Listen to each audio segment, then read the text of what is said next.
Rodríguez.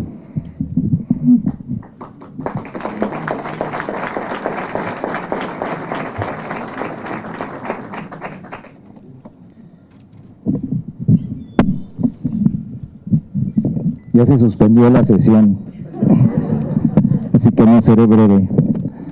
No, yo agradezco a Odilisa, somos amigos hace muchos años, más de 20 yo creo. Y ahorita que me dijo, oye, ¿quieres dar unas palabras? Yo decía, pues, ¿de qué voy a hablar? De ese tema no está en mi radar.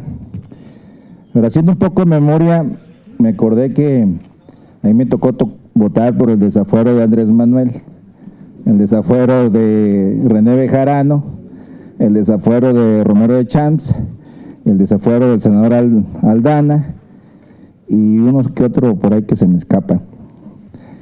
Y yo lo primero que pensaba es, decía, bueno, si van a proponer que la Corte entre a revisar la decisión de la Cámara, pues debería de entrar en los dos sentidos, porque en los dos que me acabo de mencionar inicialmente se aprobó el desafuero y hubieran tenido esa oportunidad. Pero en los otros dos, un par de diputados se nos fueron al baño y perdimos la votación. Suele pasar a veces, no crean que...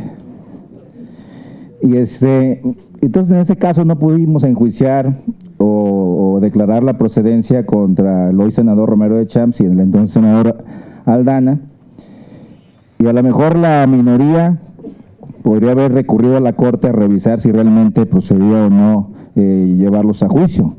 Y creo que si se interpretara en sentido contrario, también pudiéramos ver la forma de poder, aun cuando la Cámara se pronunciara en contra, ir a la Corte y revisar si la mayoría tenía la razón o no. Es como una aportación ahí, ¿no? Me llamaban coautor. Lo segundo es que me acordaba, yo decía, bueno, ¿y de qué voy a hablar? Porque estaba yo ahí, ya saben, leyendo el código de conducta de la PGR para que no me fueran a correr.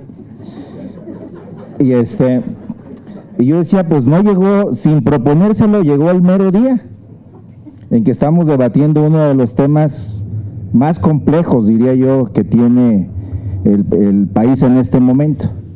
Ya extraño a Cervantes, decía aquel. Pero también me acordaba, y voy a regresar a ese tema ahorita, que yo siendo diputado local, a mí el gobierno me quería bastante. La primera vez que fui diputado local, me iniciaron los 18 denuncias penales. La segunda vez que fui diputado federal, me iniciaron 67. Soy clientazo de la FEPADE. Pero me acuerdo que un día llegué al Congreso local, venía yo de Guanajuato, y antes de entrar a la ciudad, el PRI convocó a una sesión y dijeron, vamos a votar a ver quién corre a Jorge Luis Preciado. Y la mayoría votó porque me corrieran. No hubo juicio político, no hubo jurado de procedencia, no hubo nada. Solo una mayoría que dijo, se va porque ya no lo aguantamos, es muy latoso. Entonces, cuando quise entrar a la ciudad, me detuvo la Procuraduría General del Estado con orden de aprehensión, y les dije, oiga, es que yo soy diputado. Dijo, no, usted ya lo destituyó el Congreso, usted ya no es diputado, está usted arrestado. Y me arresta, entrando a Colima.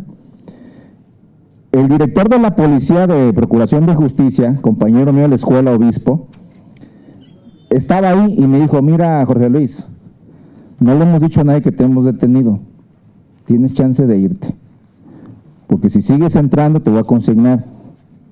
Mejor ve y busca un amparo o combate la decisión del Congreso que sin juicio político ni jurado de procedencia te destituyó.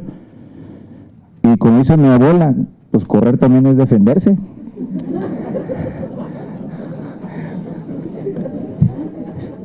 Ya voy para atrás. Y entonces alguien me recomendó que me fuera al amparo. Finalmente acabamos en Guadalajara en el colegiado, y el colegiado dijo, nosotros no podemos resolver sobre derechos políticos. Nosotros no, ese es un tema que resolvió el Congreso y es tu tema de derechos políticos y te quitaron tus derechos. Y la verdad sí me habían quitado mis derechos porque dije que operaron un perro en el hospital regional, entonces ese era el gran delito, ¿no? Difamación. Pues me fui al Tribunal Electoral, y el Tribunal Electoral los que dijo, oye, nosotros no resolvemos sobre temas de constitucionalidad ni que emiten los órganos como el Congreso local, tienes que irte al amparo. Entonces los de derecho electoral me decían que al amparo, y los del amparo a juicio de protección de derechos, entonces me quedé sin instancia. Entonces yo dije, bueno, pues ¿qué voy a hacer? Pues me voy a ir a la Corte Interamericana, pero como vi lo que había gastado Jorge Castañeda en irse hasta allá, y lo que iba a ganar de diputado local, dije, pues yo creo que mejor me regreso a cortar elotes al rancho. Entonces ahí murió para mí, ¿no? Y decidí ya retirarme en la política, lo cual lo intenté durante 4 años. Y aquí estamos de regreso. Pero vuelvo al tema, nunca habíamos estado y nunca había sido tan certera la presentación de un libro, que además yo festejo que sea un libro de este nivel, porque yo fui presidente del Belisario Domínguez en el Senado. Y compañeros nuestros que siempre querían escribir un libro, pues nos traían temas que la ruta del Enequén, de no sé dónde. Y tú dices, no hombre, el Senado ocupa mayor profundidad. Y realmente cuando vemos un libro que habla sobre temas de actualidad, pero que además, y creo que esto es lo fabuloso de este libro, reconoce algo que no existía en México, que es la división de poderes. Si Jorge Díaz Serrano hubiera tenido este libro a la mano y eso hubiera existido en el 82, pues hubiera tenido una instancia que lo defendiera. Pero además el que la Corte pudiera participar hace 20 años o proponerlo hace 20 años cuando no había división de poderes, que hacíamos reformas constitucionales en 48 horas, pues no tendría sentido, ¿no? Porque entonces lo que se está proponiendo, lo que propone la autora, es que entren los 3 poderes. El Ejecutivo, que pide el desafuero a través de su Procuraduría, el Legislativo, que dice si procede o no, y la Corte, si dice si el Legislativo tenía o no la razón. Entonces, implícitamente estamos reconociendo un nuevo México, el México donde el Ejecutivo decide cosas, el Legislativo puede estar o no de acuerdo con él, y la Corte va a revisar si ambos lo hicieron jurídicamente correcto.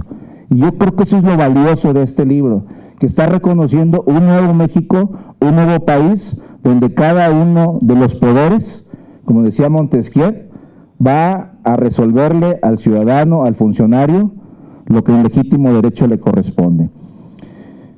Yo creo que yo partiría de esa base, y creo que además tendría que agregarse que ahora con las nuevas facultades que se dio el Senado, que es el tema del veto, en el 102 constitucional, la nueva forma de elegir al fiscal general de la Nación establece el veto cuando el presidente de la República lo destituya. Entonces hay que ver también si la facultad del presidente fue fundada y motivada para destituir al fiscal general, y si la razón de vetar la decisión del presidente de destituir al fiscal también fue fundada y motivada por el Senado de la República. Entonces abre un nuevo debate. Hoy estamos con el tema de Santiago Nieto. Le voy a regalar aquí el código. Que nos tiene en primer lugar en el Senado sin un procedimiento claro, porque lo pusimos en el 18º transitorio, y la verdad nunca pensamos que fuera a suceder, pero sucedió. Y estamos en el primer debate, cómo desahogamos la solicitud de sujetarnos al 18º transitorio del 102 constitucional.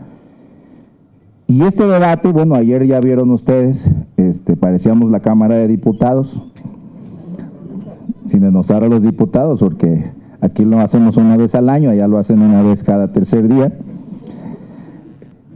Pero finalmente era un tema que lo que pedimos fue tiempo, porque eso es lo que tienen que hacer las cámaras, dialogar, discutir, no estar de acuerdo en muchos temas, y finalmente resolverlo con lo que constitucionalmente tenemos derecho, que es nuestro voto a decidir en el Pleno.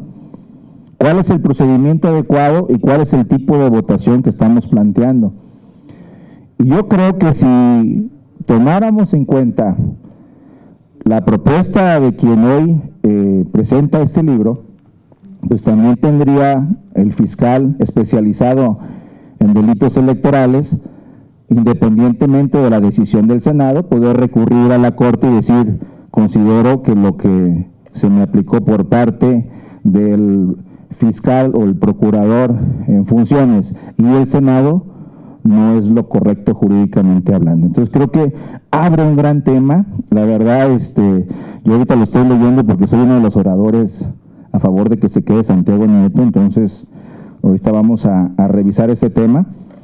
Y la verdad sí creo que nos va a dar una luz respecto a qué debe suceder en el futuro con temas que son de mucho debate, pero que al final del día pues no están resolviendo el fondo. El tema del fuero constitucional para los funcionarios, el tema de la declaración de procedencia, el tema de juicio político, el gran debate si el juicio político debe ser un juicio jurídico o es un juicio ciudadano, porque al final del día la Cámara de Diputados representa a los ciudadanos y el ciudadano que te dio el voto directo te está quitando el voto de manera indirecta a través de su representante.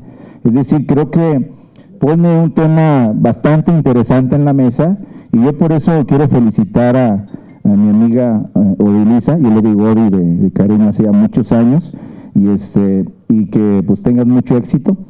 La verdad, creo que para todos nos va a servir y sobre todo para quienes en este momento, en estas horas, estamos tomando decisiones tan delicadas para el país. Felicidades. Muchas gracias.